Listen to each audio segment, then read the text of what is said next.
नमस्कार माझे लाडके शेतकरी बांधवांनो. शेतकरी बांधवांनो, जो काही PM किसान व नमो शेतकरी हे दोन्ही जे काही योजना आहेत, त्या ह्या तारखेला तुम्हाला पैसे जमा होणार आहेत. व त्याचबरोबर शेतकरी मित्रांनो, या योजना फक्त याच शेतकऱ्यांना लाभ देणार आहेत. तर ते शेतकरी कोणते पात्र आहेत ते पण पाहून घ्या. शेतकरी मित्रांनो, तुम्हाला माहीत आहे, जे काही तुम्हाला PM किसान व नमो शेतकरीचा लाभ मिळत आहे, ते तुम्हाला वार्षिक 6,000 रुपये लाभ मिळत आहे. म्हणजेच की दोन्ही योजनापासून तुम्हाला वार्षिक 12,000 रुपये लाभ मिळत आहे. पण हा लाभ इथून पुढे तुम्हाला चालू राहणार का बंद होणार, हे पण या व्हिडिओमध्ये पाहणार आहोत. चला तर व्हिडिओला सुरुवात करतो, पण त्याआधी नवीन असाल तर चॅनल सबस्क्राईब करायचे विसरू नका. चला तर शेतकरी मित्रांनो, तुम्हाला सांगू इच्छितो, PM किसानवर आधारित नमो शेतकरी, जी की महाराष्ट्राच्या विधानसभेची निवडणुकीमध्ये जे काही शेतकऱ्यांना आश्वासन दिले की वाढविण्यात येईल, आणि त्याचबरोबर तुम्हाला जे काही नमोचे हप्ते आहेत ते वाढवून मिळतील. त्यामुळे शेतकरी खुश झालते. पण शेतकरी मित्रांनो, नमो शेतकरीमध्ये कुठलीही वाढ नाही करण्यात आली.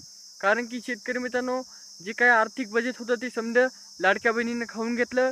शासनाने शेतकऱ्यांसाठी लाडकी आपली नमो शेतकरी कुठलीही वाढ करण्यात नाही आली. तर नमो शेतकरीचे जे काही तुम्हाला 2,000 रुपये मिळणार आहेत, ते पाहण्याआधी PM किसानचे पहा. तर शेतकरी मित्रांनो, PM किसानचे मागील जे काही तुम्हाला हप्ते मिळालेत, 19 हप्ते तुम्हाला यशस्वी मिळालेत. काही शेतकऱ्यांना 18वा व 19वा हप्ता मिळाला नाही. का मिळाला नाही? त्याची KYC व त्याचबरोबर त्यांची जी काही बँक खाता आधार कार्ड लिंक नव्हते, त्यामुळे मिळालं नाही. त्याच आधारे नमोचा बी 5वा आणि 4था हप्ता मिळाला नव्हता.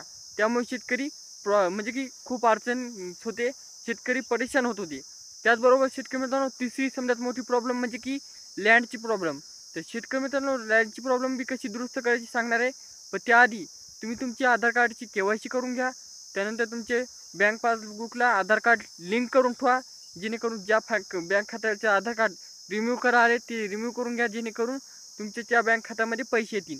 त्यानंतर शेतकरी मित्रांनो, तुम्ही तुमची जी काही बँक KYC केली, आपले बँक खात्याला आधार लिंक केले, त्यानंतर तुम्ही तुमची जी काही KYC करणार होतात ती KYC केली. त्यानंतर तुमची लँडची प्रॉब्लेम, ही लँडची प्रॉब्लेम तुम्ही तहसील कार्यालयामध्ये जाऊन दुरुस्त करू शकता.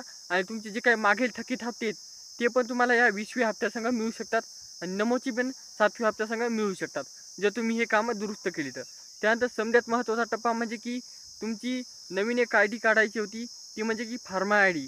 जर ही फार्मा ID काढली नसली तर लवकरात लवकर काढून घ्या, जेणेकरून ही फार्मा IDद्वारे तुम्हाला जे काही तुम्हाला विविध नवीन नवीन योजनेचे लाभ मिळणार आहे. त्याचबरोबर नमो शेतकरी आणि PM किसान या दोन्हीचा जरी लाभ घ्यायचा असेल तर फार्मा ID अत्यंत आवश्यक करण्यात आली. जर फार्मा ID नसेल तर तुम्हाला इथून पुढं कोणत्याच योजनेचा लाभ घेता येणार नाही. तर शेतकरी मित्रांनो, ह्या तर झाल्या महत्त्वाच्या गोष्टी. आता राहिला म्हणजे महत्त्वाचा टप्पा, ते म्हणजे की नेमका कधी मिळणार.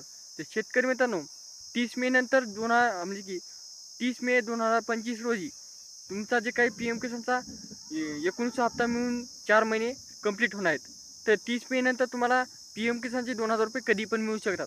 त्याच पार्श्वभूमीवर नमो शेतकरीचा पण या बारीस PM संघ म्हणजे की PM किसान योजनेसंगच नमोचा हप्ता मिळू शकतो.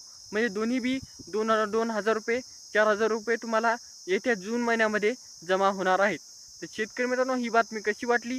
जर चांगली वाटली असेल तुमच्या मित्रांना किंवा पाहुण्यांना शेअर करा. भेटूया नेक्स्ट व्हिडिओमध्ये. पण त्याआधी जे काय तुमच्या जे कागदपत्र जोडायचे आहेत, लँडची प्रॉब्लेम असो, आधार कार्ड लिंक असो, किंवा बँक खात्याला आधार कार्ड लिंक असो, किंवा KYC असो, हे समजे कंप्लीट करून घ्या. भेटूया नेक्स्ट व्हिडिओमध्ये. तोपर्यंत धन्यवाद.